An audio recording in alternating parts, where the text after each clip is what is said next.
Hello बच्चों, how are you. Lockdown का चौथा चरण स्टार्ट होने वाला है। लगता है कि हम लोग को अभी काफ़ी टाइम तक घर के अंदर ही रहना पड़ेगा। और पीएम प्रधानमंत्री जी ने घोषणा कर ही दी है कि लॉकडाउन चौथा चरण स्टार्ट होगा। देखिए, घर में रहिए और नियम का पालन करिए और ऑनलाइन जो पढ़ाई हो रही है उसका फ़ायदा उठाइए। आज हम एक नया वीडियो लेके आए हैं, गॉस थ्योरम, गॉस की प्रमेय, जो इलेक्ट्रिक फ्लक्स से रिलेटेड है। इसके पहले इससे विश्लेषण के हमने 2 वीडियो डाले थे। पहले वाले वीडियो में हमने आपको सॉलिड एंगल वगैरह के बारे में बताया था। दूसरे वाले वीडियो में इलेक्ट्रिक फ्लक्स बताया था। अब ये तीसरा वीडियो है जो इलेक्ट्रिक फ्लक्स से रिलेटेड गॉस थ्योरम है, गॉस की प्रमेय। साइंटिस्ट गॉस जो थे जर्मनी के थे और भौतिकी और गणित के बहुत ही विख्यात, बहुत ही फेमस जानकार थे। और इन्होंने भौतिक शास्त्र, गणित शास्त्र, सांख्यिकी तमाम विषयों पर इन्होंने अध्ययन किया। तो गॉस की प्रमेय देखिए, मैं आलम सर और मेरे साथ बने रहिए। देखिए, गॉस की प्रमेय क्या है। इलेक्ट्रिक फ्लक्स थोड़ा सा बता दें आपको। इलेक्ट्रिक फ्लक्स क्या होता है? जब किसी सरफेस से इलेक्ट्रिक फील्ड लाइन गुजरती है। इलेक्ट्रिक फील्ड लाइन कहाँ से निकलती है? चार्ज से निकलती है। और किसी चार्ज से जो इलेक्ट्रिक फील्ड लाइन निकलती है, वैद्युत बल देखा है, अगर किसी सरफेस के अंदर से होकर के गुजरे तो उसी को हम इलेक्ट्रिक फ्लक्स कहते हैं, ऐसा आप जानते ही। तो गॉस थ्योरम ये बताता है कि अगर किसी बंद सरफेस से, और इस बंद सरफेस को हम गॉसियन सरफेस कहते हैं, किसी बंद सरफेस से होकर गुजरने वाली कुल वैद्युत फ्लक्स, यानी किसी बंद पृष्ठ से, बंद सरफेस से होकर गुजरने वाला कुल वैद्युत फ्लक्स फाई ई, वैद्युत फ्लक्स को हम किससे लिखते हैं? फाई से। कुल वैद्युत फ्लक्स उस सरफेस के अंदर जो टोटल चार्ज है क्यू इन कहेंगे। क्यू इन मतलब इनसाइड। क्यू इन का 1/ε0 गुना होता है। मतलब phi E is equal to Q in, inside का चार्ज का कितना टाइम गुना होता है? कितना टाइम होता है? 1/ε0। यानी phi E is equal to Q in upon epsilon. ये है गॉस की थ्योरम। फाई क्या है? किसी सरफेस से होकर गुजरने वाला total flux, electric flux. Q in क्या है? सरफेस के अंदर या सरफेस से सराउंडिंग, सरफेस से लिंक टोटल चार्ज। देखिए, जैसे ये है गॉसियन सरफेस। देखिए, गॉसियन सरफेस कोई भी 3D सरफेस हो सकता है, सिलेंड्रिकल हो सकता है, स्फेरिकल हो सकता है, कोई भी सिमेट्रिकल, सममित वाला, असममित भी हो सकता है। लेकिन कैलकुलेशन करने के लिए जो हम गॉसियन सरफेस लेते हैं वो कोई सममिति वाला लेते हैं। सममित मतलब जो एक सिमेट्री हो, जिसमें जैसे सिलेंडर हो सकता है, बेलन हो सकता है, स्फीयर हो सकता है, इस तरह से। अभी इसे मान लीजिए ये सरफेस है, इसके अंदर कोई चार्ज है। अब ये प्लस क्यू चार्ज हो सकता है, माइनस क्यू चार्ज हो सकता है, कोई भी चार्ज है, प्लस क्यू चार्ज है। अब इस चार्ज से इलेक्ट्रिक फ्लक्स निकल रहा है, या इलेक्ट्रिक फील्ड लाइन निकल रही है। तो ये इलेक्ट्रिक फील्ड लाइन किसी सरफेस से होकर के जा रही है, इसलिए इलेक्ट्रिक फील्ड लाइन को हम क्या कहेंगे? इनको हम कहेंगे इलेक्ट्रिक फ्लक्स। तो ये जो total electric flux phi E जो है, इसके अंदर जो चार्ज होगा क्यू इन, उसका कितना गुना होगा? 1/ε0 गुना होगा। यही गॉस की थ्योरम है। तो गॉस की थ्योरम, इसको हम प्रूव करते हैं। देखिए, प्रूविंग करते हैं। गॉस थ्योरम का प्रूफ क्या है? देखिए, हम एक सरफेस लेते हैं, मान लीजिए कोई सरफेस लिया, ये मतलब अनियमित साइज का है, इरेगुलर शेप का है ना। और इसके अंदर कोई चार्ज है, प्लस क्यू चार्ज ले लिया, है ना। अब इस पूरे सरफेस का जो सरफेस एरिया है वो ए है। अब इससे इलेक्ट्रिक फ्लक्स निकलेगा, तमाम हर तरफ से निकलेगा। लेकिन इसके पहले वाले वीडियो में हमने आपको बताया था कि जब भी हम electric flux total electric flux निकालते हैं किसी मतलब सरफेस से होकर के, तो हम पहले सरफेस में एक छोटा से सेगमेंट ले लेते हैं एरिया वेक्टर। उस एरिया वेक्टर के छोटे से सेगमेंट से होकर जाने वाला पहले इलेक्ट्रिक फ्लक्स निकालते हैं, उसका इंटीग्रेशन कर देते हैं, तो पूरे सरफेस से होकर जाने वाला इलेक्ट्रिक फ्लक्स हमको मालूम होगा। देखिए इसमें हम एक छोटा सा एरिया सेगमेंट ले लेते हैं, ये एरिया सेगमेंट, और चार्ज से एरिया सेगमेंट का जो डिस्टेंस है वो आर है। अब यहाँ पर कोई पी पॉइंट है, पी पॉइंट, अब प्लस क्यू चार्ज में चार्ज से इलेक्ट्रिक फील्ड लाइन निकलती है, तो ये पी पॉइंट पर प्लस क्यू चार्ज की वजह से इलेक्ट्रिक फील्ड इंटेंसिटी ई है जो आउटसाइड है, बाहर की तरफ है, प्लस क्यू की वजह से बाहर की तरफ होती है, ये ओ है, ओ से पी की तरफ होगी। अब इसको हम यहाँ से ऐसे मिला देते हैं, ये जो एरिया सेगमेंट ये है, एरिया वेक्टर का जो छोटा सा सेगमेंट है, आप देख रहे हैं यहाँ पर एक सॉलिड एंगल है, तो ये सॉलिड एंगल क्या होगा, मान लेते हैं डी होगा, ये डी होगा सॉलिड एंगल। जैसे ये है, क्योंकि ये है, यहाँ पर कोई पॉइंट लिया, यहाँ से इसको ऐसे मिलाएंगे तो ये क्या होगा, सॉलिड एंगल होगा, ये सॉलिड एंगल होगा। जो सेगमेंट है एरिया वेक्टर, इसका जो है, इसकी जो डायरेक्शन है डी ए, हम इधर मान लेते हैं, दोनों के बीच में थीटा डिग्री है। ई और डी ए एक ही डायरेक्शन में भी हो सकता है ना, अगर सममित होता, अगर कोई जो सरफेस होता है गॉसियन सरफेस सममित होता, सिमेट्रिकल होता, तो ई और डी ए एक ही डायरेक्शन होता। लेकिन क्योंकि हम यहाँ पर एसिमेट्री लिया है, कोई सममित नहीं लिया है। अब यहाँ से यहाँ तक का डिस्टेंस हम मान लेते हैं आर, पी पॉइंट, तो क्लियर हो गया। ये गॉसियन सरफेस है, इसका टोटल सरफेस एरिया क्या है, ए। इस पर हमने छोटा सा एरिया सेगमेंट का एरिया सेगमेंट ले लिया, जिसकी वैल्यू कितनी है, डी है, इसका डायरेक्शन इधर है, और इलेक्ट्रिक फील्ड इंटेंसिटी ई है, दोनों के बीच का एंगल थीटा है। तो सबसे पहले हम पी पॉइंट पर ये प्लस क्यू चार्ज की वजह से कितना इलेक्ट्रिक फील्ड इंटेंसिटी है ये है ना। तो electric field intensity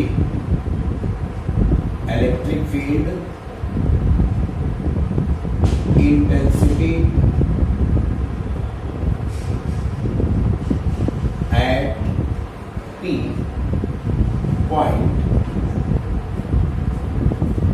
due two plus Q charge,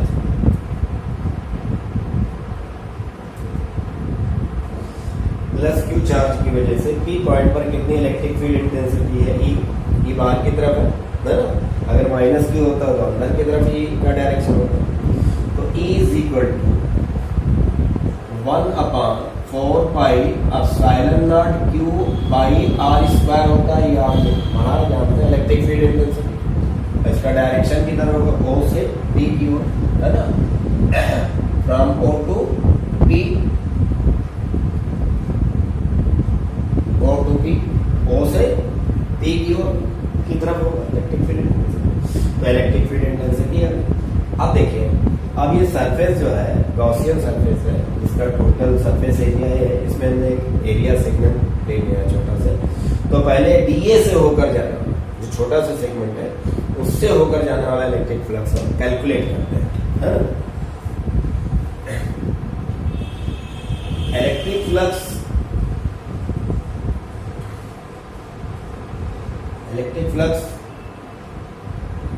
passing through, electric flux passing through area segment of area vector, segment of area vector dA। तो D phi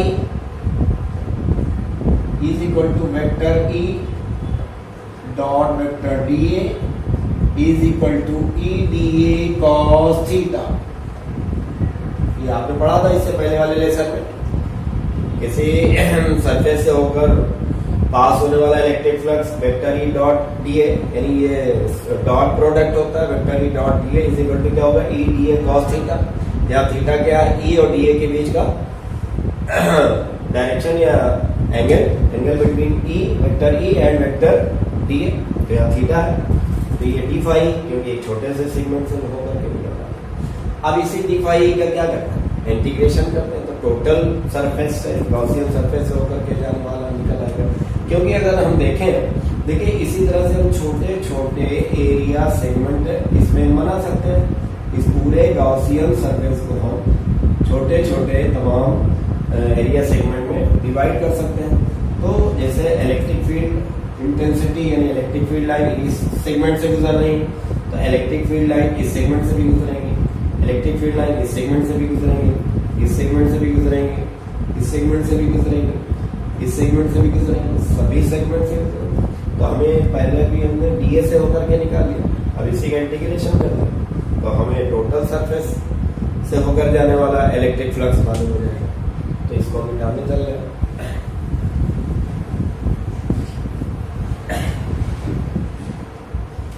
total electric flux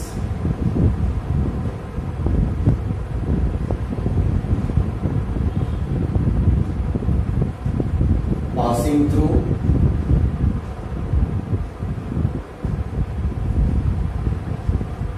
A area है, surface area है,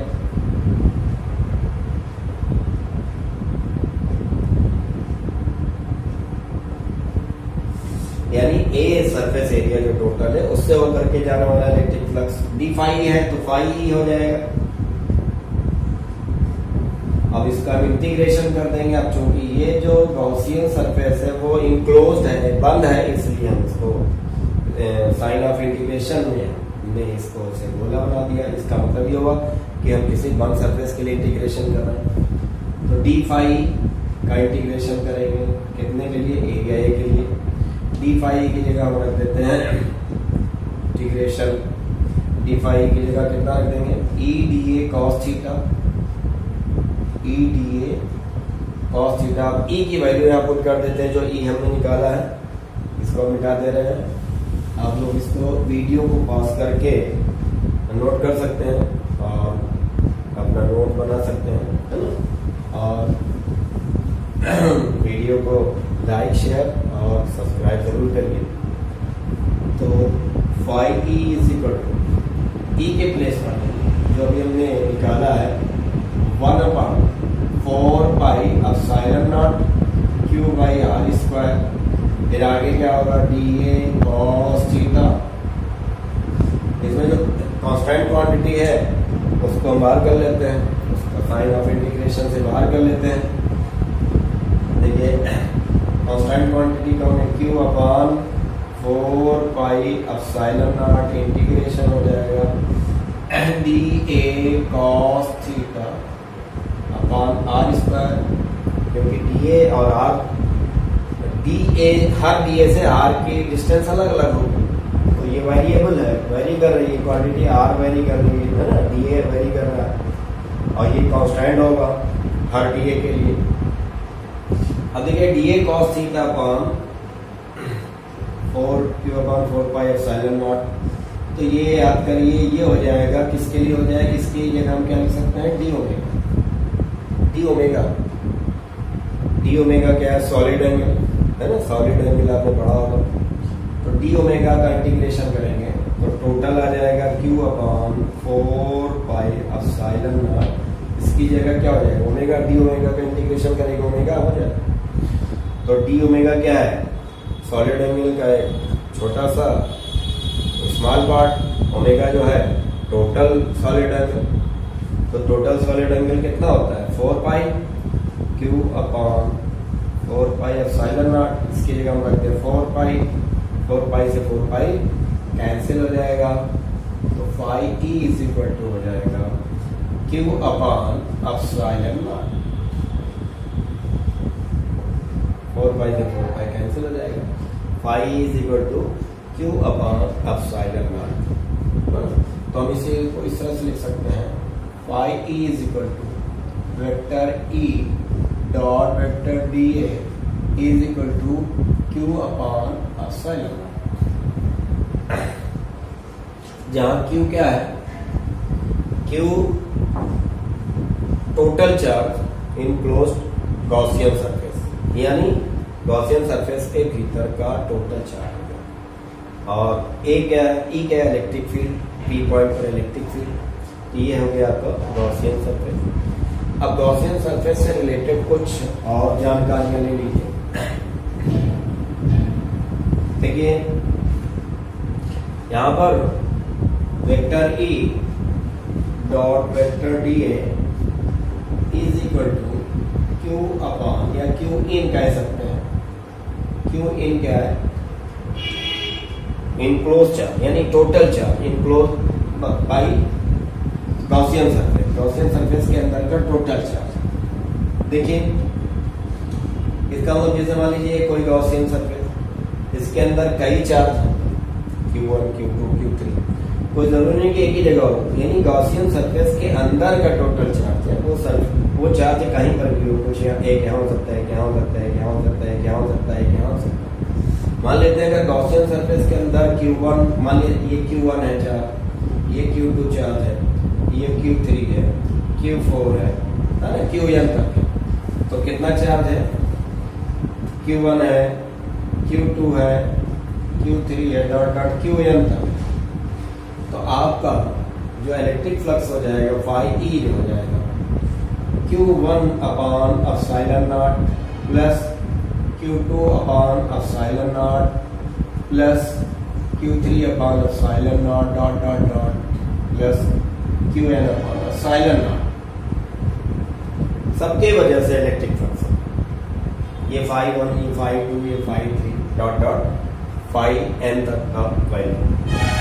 लेकिन कुछ और बातों को समझ लीजिए। गॉसियन सरफेस असममित भी हो सकता है, सममित भी हो सकता है, लेकिन हम कैलकुलेशन जितने भी करते हैं वो सममित गॉसियन सरफेस के लिए करते हैं, ज्यादा इजी हो जाता है।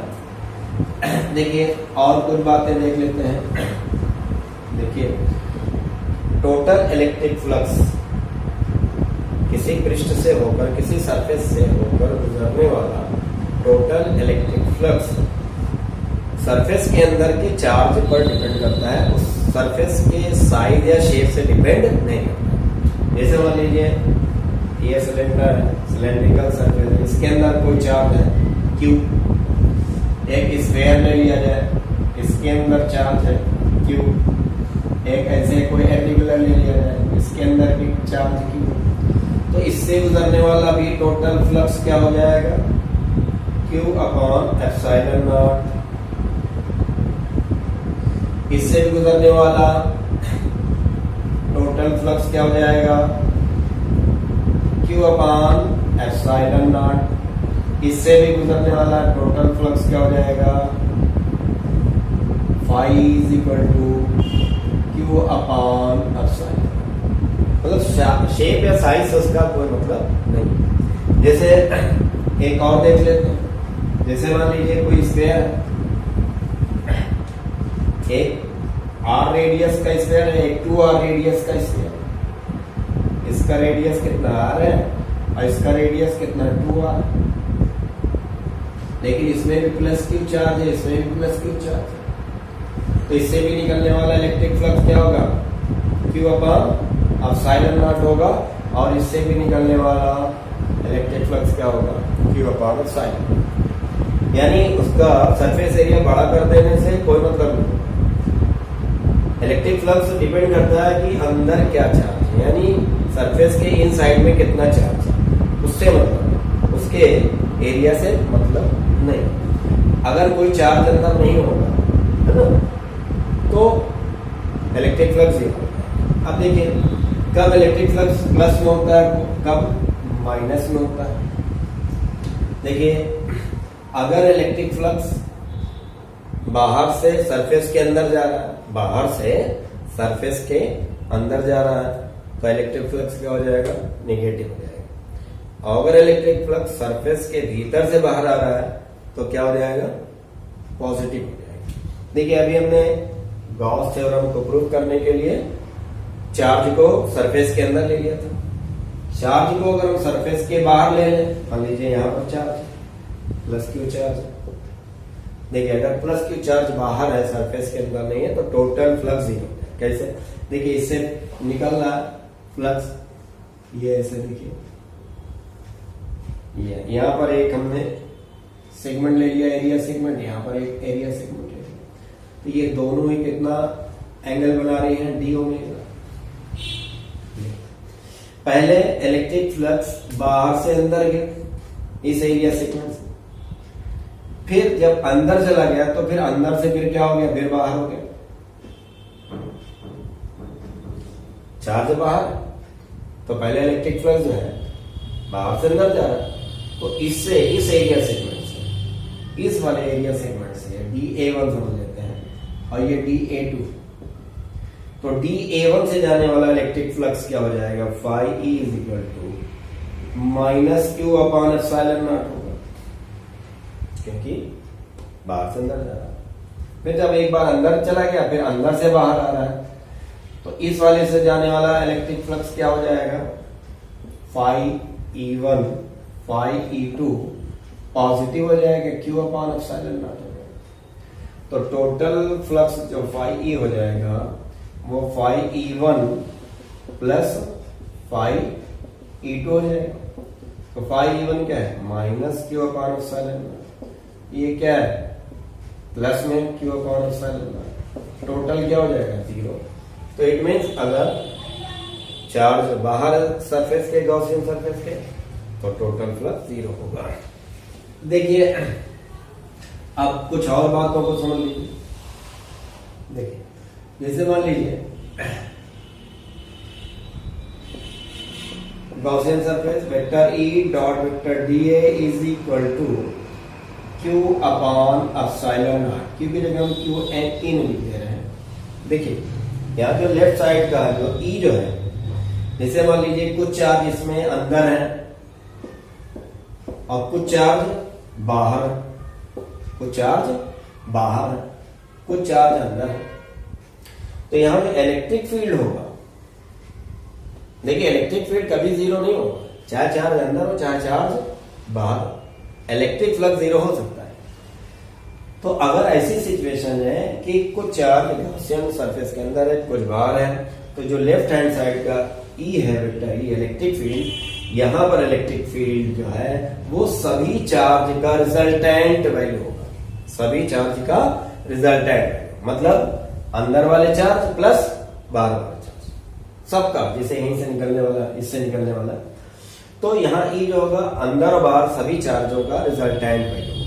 लेकिन यहां वाला जो Q होगा ये सिर्फ सरफेस के अंदर का चार्ज, बाहर वाला चार्ज नहीं लिया जाएगा। तो अगर हम गॉस थ्योरम लगा रहे हैं तो गॉस थ्योरम में लेफ्ट हैंड साइड की जो वैल्यू E है वो उसमें सभी चार्ज का रिजल्टेंट वैल्यू होगी, चाहे वो चार्ज अंदर हो और बाहर सबके लिए होगा, जबकि राइट हैंड साइड की जो वैल्यू QE है वो सिर्फ सरफेस के अंदर जो चार्ज है उससे रिलेटेड है, उसी से मतलब। ठीक, देखिए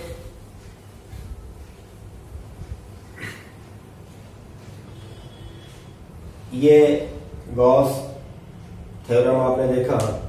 देखिए गॉस थ्योरम से बहुत सारी जो कैलकुलेशन है इलेक्ट्रिक फील्ड वगैरह निकालना बहुत ही इजी हो जाता है। तो गॉस थ्योरम से और भी कुछ बात देख लेते हैं। जैसे मान लीजिए ये स्फीयर है, स्फीयर का ये आधा पोर्शन है यहाँ पर चार्ज सेंटर, तो ये वाले आधे वाले भाग से निकलने वाला जो इलेक्ट्रिक फ्लक्स होगा, आधे वाले भाग इलेक्ट्रिक फ्लक्स जो होगा वो टोटल इलेक्ट्रिक फ्लक्स का कितना हो जाएगा, हाफ हो जाएगा। ऊपर के से निकलने वाला उसका हाफ हो जाएगा, तो टोटल मिला देंगे तो कितना हो जाएगा, क्यू अपॉन एप्सिलॉन। अब जैसे मान लीजिए चार्ज यहां पर है, तो चार्ज यहां पर है तो अलग अलग सेगमेंट एरिया मान लेते हैं, तो टोटल इलेक्ट्रिक फ्लक्स अभी भी क्यू अपॉन एप्सिलॉन नॉट। हाँ, लेकिन अब अलग अलग एरिया सेगमेंट से निकलने वाला फ्लक्स अलग हो गई, इस भाग से अलग निकलेगा, उधर भाग से अलग इलेक्ट्रिक फ्लक्स निकलेगा, लेकिन टोटल अभी भी क्या होगा, क्यू अपॉन एप्सिलॉन नॉट। तो आपने देखा कि गॉस थ्योरम में गॉसियन जो सरफेस होता है, कोई सममित सिलेंडर या स्फेयर 3D वाला हो सकता है, असममित भी हो सकता है, और इलेक्ट्रिक फ्लक्स की वैल्यू सरफेस के एरिया से रिलेटेड नहीं होती है, उस पर डिपेंड नहीं करती है, उसके अंदर के चार्ज से डिपेंड करती है। और एक बात और देख लेते हैं, जैसे मान लीजिए किसी गॉसियन सरफेस के अंदर डाइपोल रखा है, इलेक्ट्रिक डाइपोल प्लस क्यू और माइनस क्यू। तो इलेक्ट्रिक डाइपोल है तो टोटल फ्लक्स जीरो हो जाए। क्यों? क्योंकि प्लस चार्ज भी है और माइनस चार्ज भी है। तो प्लस चार्ज की वजह से इलेक्ट्रिक फ्लक्स कहां जाएगा? बाहर की तरफ। और माइनस चार्ज की वजह से इलेक्ट्रिक फ्लक्स क्या होगा? बाहर से अंदर की तरफ आएगा। तो जो अंदर से बाहर की तरफ जाएगा वो पॉजिटिव होगा, जो बाहर से अंदर की तरफ आएगा वो नेगेटिव हो जाएगा। तो टोटल इलेक्ट्रिक फ्लक्स क्या हो जाएगा? जीरो। इसका मतलब ये हुआ कि गॉसियन सरफेस के अंदर अगर कोई इलेक्ट्रिक डाइपोल है तो टोटल इलेक्ट्रिक फ्लक्स की वैल्यू जो होगी वो जीरो हो जाएगी। तो ये आपने electric flux Gauss theorem, electric flux से रिलेटेड गॉस थ्योरम आपने देखा। देखिए वीडियो को ध्यान से देखिए, बार बार देखिएगा तभी समझ में आएगा, और नोट्स वगैरह बनाते चलिए और वीडियो को लाइक शेयर जरूर करिए। देखिए अब हमारा जो वीडियो होगा इसको खत्म करने के बाद हम second physics part second optics वगैरह स्टार्ट करेंगे, उसका हमारे पास वीडियो आएगा। Okay, thank you, have a good day.